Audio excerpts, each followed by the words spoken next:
ಸ್ನೇಹಿತರೆ ಎಲ್ಲರಿಗೂ ನಮಸ್ಕಾರ. ಆಸರೆ ಅಕಾಡೆಮಿಗೆ ಸ್ವಾಗತ. ಶಿಕ್ಷಕರ ನೇಮಕಾತಿ ಈಗಾಗಲೇ ಪ್ರಾರಂಭವಾಗಿದೆ. ಈ ಭಾಗವಾಗಿ ಆಸರೆ ಅಕಾಡೆಮಿ ಕನ್ನಡ ಸಾಹಿತ್ಯ ತರಗತಿಗಳನ್ನ ಮಾಡುವ ಉದ್ದೇಶದಿಂದ ಶಾಸನಗಳು ಎಂಬ ಒಂದು ತರಗತಿಯನ್ನು ಮಾಡೋಣ ಅನ್ಕೊಂಡಿದ್ದೀವಿ.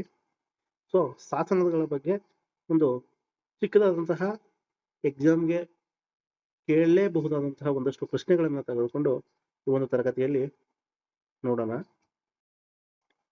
ಸ್ನೇಹಿತರೆ, ಶಾಸನ ಅಧ್ಯಯನ ಇತಿಹಾಸವನ್ನು ನೋಡುವುದಾದರೆ ಶಾಸನಗಳ ಅಧ್ಯಯನ ಸುಮಾರು 150 ವರ್ಷಗಳಿಗೂ ಹಿಂದೆ ಆರಂಭವಾಯಿತು ಅಂತ ಹೇಳ್ಬೋದು. ಸೊ ವಿಲಿಯಂ ಜೋನ್ಸ್ ರವರು ನಮ್ಮ ದೇಶದ ಸಂಸ್ಕೃತ ಭಾಷೆ ಸಂಸ್ಕೃತಿಗಳಲ್ಲಿ ಆಸಕ್ತಿ ತಳೆದು ಅದರ ಅಧ್ಯಯನಕ್ಕಾಗಿ ಏಸಿಯಾಟಿಕ್ ಸೊಸೈಟಿ ಆಫ್ ಬೆಂಗಾಲ್ ಎಂಬ ಸಂಸ್ಥೆಯನ್ನ ಜನವರಿ 15, 1784 ಭಾರತದ ಕಲ್ಕತ್ತಾದಲ್ಲಿ ಸ್ಥಾಪಿಸ್ತಾರೆ. ಸೊ ನೋಡಿ, ಈ ಒಂದು ಪ್ರಶ್ನೆ ಸುಮಾರು ಸಲ ಕೇಳಿದರೆ. ಏಸಿಯಾಟಿಕ್ ಸೊಸೈಟಿ ಆಫ್ ಬೆಂಗಾಲ್ ಇದನ್ನ ಸ್ಥಾಪಿಸಿದವ್ರು ಯಾರು ಅಂತಂದ್ರೆ ವಿಲಿಯಂ ಜೋನ್ಸ್ ಅಂತಕ್ಕಂಥವ್ರು. ಇದ್ರದ್ದು ಏನಪ್ಪಾ ಅಂದ್ರೆ ಏಷ್ಯಾದ ಇತಿಹಾಸ, ಪ್ರಾಚೀನ ವಸ್ತುಗಳು, ಕಲೆ, ವಿಜ್ಞಾನ, ಸಾಹಿತ್ಯವನ್ನು ಅಧ್ಯಯನ ಮಾಡಲು ಇದು ಸಹಕಾರಿಯಾಗಿದೆ. ಸ್ಥಳೀಯ ಸಾಂಸ್ಕೃತಿಕ ಪಠ್ಯಗಳು ಮತ್ತು ಸಂಪ್ರದಾಯಗಳನ್ನು ಅನ್ವೇಷಿಸ್ತಕ್ಕಂಥದ್ದು ಈ ಸಂಸ್ಥೆಯ ಒಂದು ಉದ್ದೇಶ ಆಗಿರುತ್ತೆ ಸ್ನೇಹಿತರೆ. ನಂತರ ಸಾಹಿತ್ಯ ಅಧ್ಯಯನದಲ್ಲಿ ಪ್ರಮುಖವಾದ ಹೆಸರು ಅಂದ್ರೆ ಜೇಮ್ಸ್ ಪ್ರಿನ್ಸಿಸ್ ಅಂತಕ್ಕಂಥದ್ದು. ಈ ಜೇಮ್ಸ್ ಪ್ರಿನ್ಸಿಪ್ ಒಬ್ಬ ಪ್ರಸಿದ್ಧ ಇಂಗ್ಲಿಷ್ ವಿದ್ವಾಂಸರಾಗಿರ್ತಕ್ಕಂಥದ್ದು. ಪ್ರಾಚ್ಯವಸ್ತು ಹಾಗೂ ನಾಣ್ಯಶಾಸ್ತ್ರಜ್ಞರಾಗಿ ಇವರು ಭಾರತಕ್ಕೆ ಬರ್ತಾರೆ. ಇವರು ಪ್ರಾಚೀನ ಭಾರತದ ಅಶೋಕನ ಶಾಸನಗಳಲ್ಲಿದ್ದ ಬ್ರಾಹ್ಮಿ ಮತ್ತು ಕರಷ್ಟು ಲಿಪಿಗಳನ್ನು ಯಶಸ್ವಿಯಾಗಿ ಓದಿ ಅರ್ಥೈಸಿದ ಮೊದಲಿಗರಾಗಿದ್ದಾರೆ ಸ್ನೇಹಿತರೆ. ಸೊ ನೋಡಿ, ಇದು ತುಂಬಾ ಸಾರಿ ಪ್ರಶ್ನೆಗಳಾಗಿವೆ. ಅಶೋಕನ ಬ್ರಾಹ್ಮಿ ಮತ್ತು ಕರಷ್ಟು ಲಿಪಿಗಳನ್ನು ಅಥವಾ ಅಶೋಕನ ಲಿಪಿಗಳನ್ನು ಮೊದಲ ಬಾರಿ ಓದಿದವರು ಯಾರು ಅಂತಂದ್ರೆ ಅದು ಜೇಮ್ಸ್ ಪ್ರಿನ್ಸಿಪ್ ಅಂತಕ್ಕಂಥವ್ರು. ಇವರು ಭಾರತದ ಟಂಕಶಾಲೆಯ ಮುಖ್ಯಸ್ಥರಾಗಿದ್ದರು. ಕಲ್ಕತ್ತಾದಲ್ಲಿ ಇವರು ಏಸಿಯಾಟಿಕ್ ಸೊಸೈಟಿ ಆಫ್ ಬೆಂಗಾಲ್ ಅಂತಕ್ಕಂತಹ ಜನರಲ್ನ ಸಂಪಾದಕರಾಗಿ ಸೇವೆ ಸಲ್ಲಿಸಿರ್ತಕ್ಕಂಥದ್ದು. ಏಸಿಯಾಟಿಕ್ ಸೊಸೈಟಿಯ ಕಾರ್ಯದರ್ಶಿಯಾಗಿ ಕೂಡ ಇವರು ಕಾರ್ಯನಿರ್ವಹಿಸಿದ್ದಾರೆ ಸ್ನೇಹಿತರೆ. ಮತ್ತೊಬ್ಬ ವಿದ್ವಾಂಸರಂದ್ರೆ ಸರ್ ಅಲೆಕ್ಸಾಂಡರ್ ಕನ್ನಿಂಗ್ಹ್ಯಾಮ್ ಅಂತಕ್ಕಂಥದ್ದು. ಸೊ ಈ ಹೆಸರನ್ನ ಆಲ್ಮೋಸ್ಟ್ ಕೇಳಿರ್ತೀರಾ. ಇವರೊಬ್ರು ಬ್ರಿಟಿಷ್ ಸೇನಾಧಿಕಾರಿಯಾಗಿ ಪುರಾತತ್ವ ಶಾಸ್ತ್ರಜ್ಞರಾಗಿರ್ತಕ್ಕಂಥದ್ದು.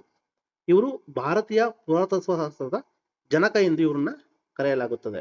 ನೋಡಿ, ಇದು ಕೂಡ ತುಂಬಾ ಇಂಪಾರ್ಟೆಂಟ್ ಆದಂತಹ ಒಂದು ಪ್ರಶ್ನೆ ಆಗಿದೆ. ಭಾರತದ ಪುರಾತತ್ವ ಶಾಸ್ತ್ರದ ಜನಕ ಅಂತ ಯಾರನ್ನ ಕರೆಸ್ತಾರೆ ಅಂತಂದ್ರೆ ಅದು ಸರ್ ಅಲೆಕ್ಸಾಂಡರ್ ಕನ್ನಿಂಗ್ಹ್ಯಾಮ್ ಅಂತಕ್ಕಂಥವ್ರು. ಸೊ ಇವರು 1861 ಭಾರತೀಯ ಪುರಾತತ್ವ ಸರ್ವೇಕ್ಷಣಾ ಸಂಸ್ಥೆ archaeological survey of India ASI ನ ಇವರು ಸ್ಥಾಪನೆ ಮಾಡ್ತಾರೆ. ಅದರ ಪ್ರಥಮ ಮಹಾನಿರ್ದೇಶಕರಾಗಿಯೂ ಕೂಡ ಇವರು ಕಾರ್ಯನಿರ್ವಹಿಸ್ತಾರೆ. ಸೊ ಇದರಲ್ಲೂ ಕೂಡ ನಮ್ಗೆ 2 ಪ್ರಶ್ನೆಗಳಾಗ್ತವೆ. ಭಾರತದ ಪುರಾತತ್ವ ಶಾಸ್ತ್ರದ ಜನಕ ಯಾರು ಅಂತಂದ್ರೆ ಅದು ಸರ್ ಅಲೆಕ್ಸಾಂಡರ್ ಕನ್ನಿಂಗ್ಹ್ಯಾಮ್, ಮತ್ತೆ ಇವರು ಭಾರತದ ಪುರಾತತ್ವ ಸರ್ವೇಕ್ಷಣಾ ಸಂಸ್ಥೆಯನ್ನ ಸ್ಥಾಪಕರು ಮತ್ತು ಮೊದಲ ಮಹಾನಿರ್ದೇಶಕರು.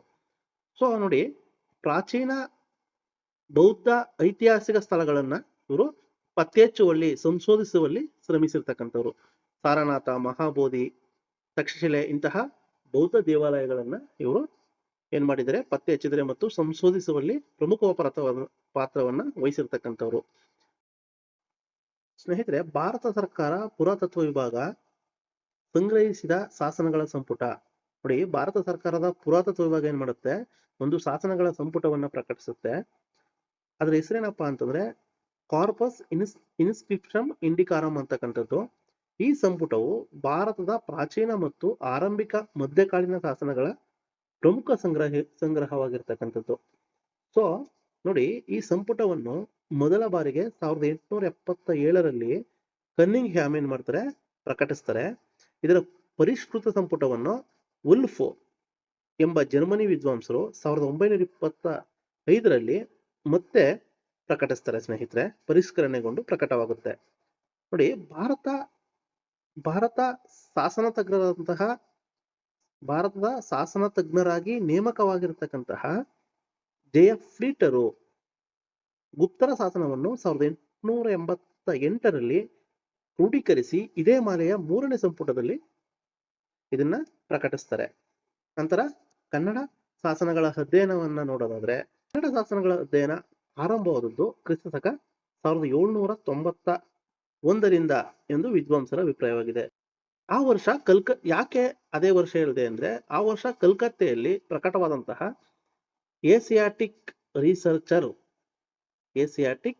ರಿಸರ್ಚರ್ ಎಂಬ ಪತ್ರಿಕೆಯಲ್ಲಿ A royal grant of land in Canara ಎಂಬ ಲೇಖನ ಪ್ರಕಟವಾಗುತ್ತೆ.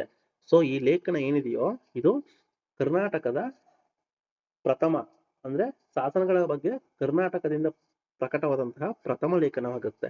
ಅದಕ್ಕೋಸ್ಕರ ಬಹುಶಃ 1791ರಿಂದ ಶಾಸನಗಳ ಅಧ್ಯಯನ ಪ್ರಾರಂಭವಾಯಿತು ಅಂತಕ್ಕಂಥದ್ದನ್ನ ವಿದ್ವಾಂಸರ ಅಭಿಪ್ರಾಯ ಆಗಿರಬಹುದು.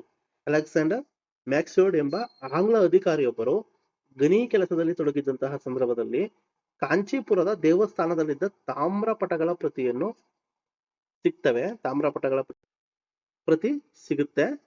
ಈ ತಾಮ್ರಪಟಗಳ ಪ್ರತಿಯನ್ನ ಇವ್ರೇನ್ ಮಾಡ್ತಾರೆ, ಅಲೆಕ್ಸಾಂಡರ್ ಮ್ಯಾಕ್ಸಿಯೋಡು ವಿಲಿಯಂ ಜೋನ್ಸ್ಗೆ ಕಳಿಸ್ತಾರೆ ಸ್ನೇಹಿತರೆ. ಇದನ್ನು ವಿಲಿಯಂ ಜೋನ್ಸ್ ಇಂಗ್ಲಿಷ್ ಭಾಷೆಗೆ ತರ್ಜುಮೆ ಮಾಡಿ ಅದನ್ನ ಪ್ರಕಟಿಸ್ತಾರೆ. ಆದ್ರಿಂದ ಇದು ಮೊದಲ ಪ್ರಕಟಣೆ ಆಗಿದೆ. ಸೊ ವಾಸ್ತವವಾಗಿ ಅದು ವಿಜಯನಗರ ಅರಸರ ದಾನ ಶಾಸನ ಆಗಿದ್ದು ಕರ್ನಾಟಕದ ಅರಸರಾಗಿದ್ದ ಕಾರಣ ಅದು ಕೆನರಾದ ಶಾಸನವೆನಿಸಿಕೊಂಡಿತು. ಅಂದ್ರೆ ನಮ್ಮ ಕರ್ನಾಟಕದ ಶಾಸನ ಅನಿಸ್ಕೊಳ್ಳುತ್ತೆ. ಇದು ದೇವನಾಗರಿ ಲಿಪಿಯಲ್ಲಿದ್ದು ಸಂಸ್ಕೃತ ಭಾಷೆಯಲ್ಲಿರ್ತಕ್ಕಂಥದ್ದನ್ನ ನೋಡ್ಬೋದು. ಏಷಿಯಾಟಿಕ್ ರಿಸರ್ಚ್ ನೋಡಿ 1788ರಲ್ಲಿ ಭಾರತದ ಕಲ್ಕತ್ತಾದಲ್ಲಿ ಏಸಿಯಾಟಿಕ್ ಸೊಸೈಟಿಯಿಂದ ಸ್ಥಾಪಿಸಲ್ಪಟ್ಟ ಒಂದು ಪ್ರವರ್ತಕರ ಶೈಕ್ಷಣಿಕ ಜನರಲ್. ನೋಡಿ ಇದೇನಪ್ಪಾ ಅಂದ್ರೆ ಏಸಿಯಾಟಿಕ್ ರಿಸರ್ಚ್ ಅಂತಕ್ಕಂಥದ್ದು 1788ರಲ್ಲಿ ಭಾರತದ ಕಲ್ಕತ್ತಾದಲ್ಲಿ ಸ್ಥಾಪನೆಯಾದಂತಹ ಒಂದು ಏಸಿಯಾಟಿಕ್ ಸೊಸೈಟಿಯಿಂದ ಪ್ರಾರಂಭಿಸಲ್ಪಟ್ಟ ಪ್ರವರ್ತಕರ ಶೈಕ್ಷಣಿಕ ಜನರಲ್ ಆಗಿರ್ತಕ್ಕಂಥದ್ದು. ಬ್ರಿಟಿಷ್ ಭಾಷಾ ತಜ್ಞರಾಗಿರ್ತಕ್ಕಂತಹ ವಿಲಿಯಂ ಜೋನ್ಸ್ ಏನ್ ಮಾಡ್ತಾರೆ, ಇದನ್ನ ಸ್ಥಾಪಿಸ್ತಾರೆ.